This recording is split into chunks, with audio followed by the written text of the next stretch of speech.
호두나무와 제초제에 대해서 한번 말씀을 드리려고 해요. 호두나무, 느티나무, 소나무 뭐 이런 나무들은 이 뿌리 호흡이 굉장히 강한 나무들입니다. 그래서 의외로 뿌리가 얕게 영양작용을 하는 뿌리들이 굉장히 얕게 가는 애들이에요. 즉 예전의 품종, 만실성 품종 같은 경우 죽은, 그러니까 몸뚱아리를 버티는 뿌리는 굉장히 깊이 들어가죠. 최대 한 6m까지도 들어간다고 해요. 하지만 그거는 단순히 호두나무의 크기가 워낙에 크기 때문에 이 도복되지 않으려고, 넘어지지 않으려고 버티기 위해서 깊이 딱 잡고 있는 것 뿐이에요. 그럼 대부분의 뿌리는 어디 있느냐? 아무리 깊어도 깊이, 지표면서부터 깊이 1m 이내 95% 이상이 다 있습니다. 그런데 조실성 호두나무는요, 그거보다 월등히 더 낮아요. 즉 조실성 호두나무는 나무가 크지도 않잖아요. 그래서 이 주근의 깊이도 그렇게 깊이 들어가지 않고 천근, 그러니까 이 곁뿌리는 오히려 더 얕게 지나가고 있어요. 제가 전에 이제 성목이 된 나무를 갖다가 이식을 하는 과정에서 보니까 물론 토질에 따라 다 다르죠. 토양의 입자의 굵기에 따라 다 다르겠지만 거기 같은 경우는 이제 논을 갖다가 뒤집어 가지고 했던 데인데, 그것 같은 경우는 거의 대부분의 뿌리가 한 뼘 안에서 다 있었습니다. 그렇다면 왜 호두나무 뿌리는 깊이 들어가지 않는 것인가? 영양작용을 하는 애들이, 걔네들은 뿌리 호흡을 해야 한다고 했잖아요. 뿌리 호흡을 해야 하기 때문에 이 땅속에 깊이 들어가면 호흡을 못 하는 거예요.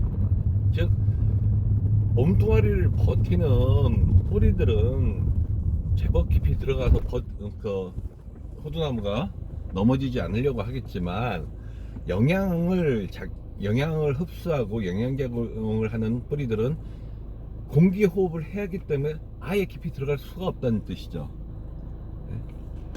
그래서 여러분들이 생각하실 때 호두나무는 너무 지나치게 뿌리가 깊어지면 안 된다라는 것을 미리 좀 생각을 하셔야 하고, 그리고 여러분들이 제초제를 뿌릴 때 말입니다.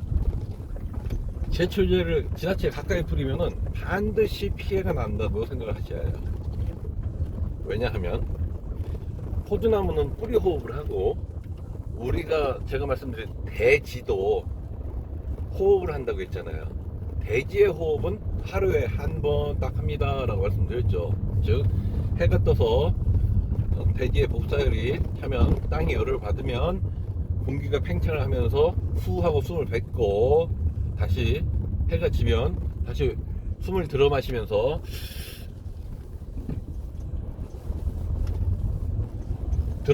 산소가 공급된다라고 말씀을 드렸어요. 그때 만일 여러분들이 빛이 표면에 제초제를 뿌려놨다, 그것도 호두나무 가까이에 뿌려놨다 라고 하면 어떻게 될까요? 제초제의 성분이 땅속으로 스며듭니다. 물론 땅속에 들어가서 흙과 이게 뭐 그냥 중화되는 거 아니냐? 중화되지 않아요.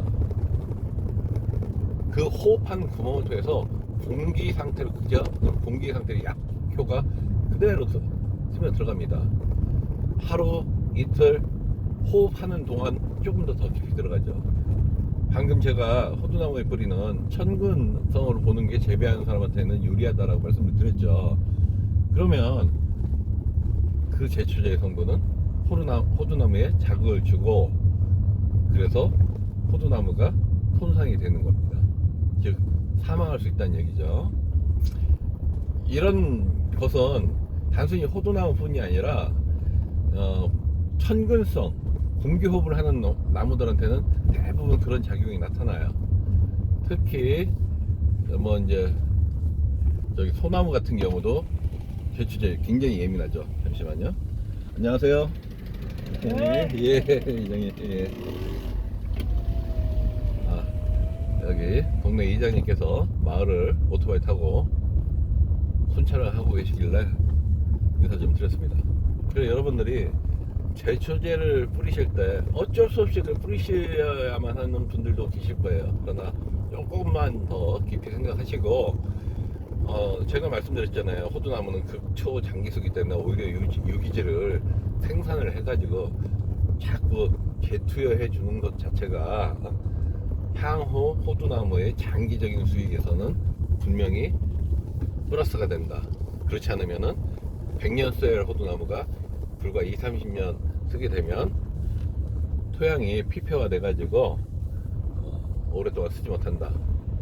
가능한 여러분 제초제 사용하지 마시고 가능한 물리적으로 예초를 해주시면 좋겠습니다. 이상입니다.